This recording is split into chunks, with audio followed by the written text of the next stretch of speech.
Hello kids, welcome back to part 2 of our bug art activity.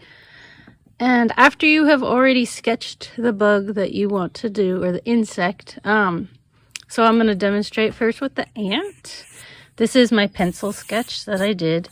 What we want to do now, just like what we did when we did our illustrations in the classroom, is we're going to outline it with a marker. So if you have a black Sharpie, which would be the best, I actually don't have a black Sharpie, so I'm just using a good old-fashioned black marker. And very carefully, you are just going to go on the pencil lines of the drawing that you did. So I'm just going to follow along the pencil that I already have on my paper. Okay, going really carefully, and it's just going to cover all of the pencil marks. Okay, so we're going to do that on the whole bug. All right, here is the ant after it has been outlined with a black marker. All right, so now we are going to move on to illustrating. And for illustrating our insects, I think that the best thing to use is oil pastels.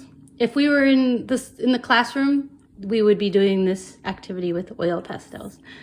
But say, oh, I don't have any oil pastels, but I have colored pencils.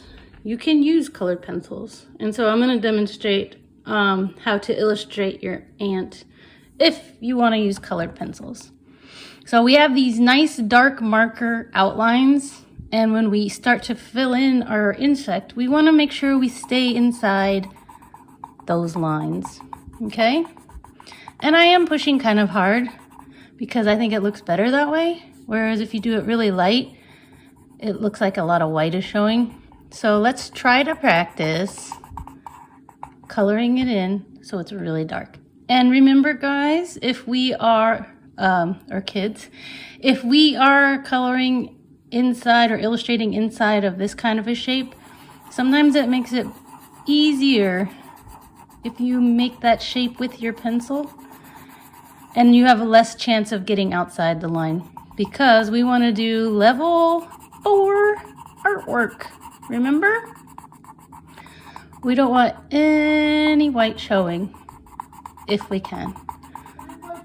So I am going to just fill in all of the ant, okay? And then I'm just gonna keep going, staying inside my lines till the whole ant is colored.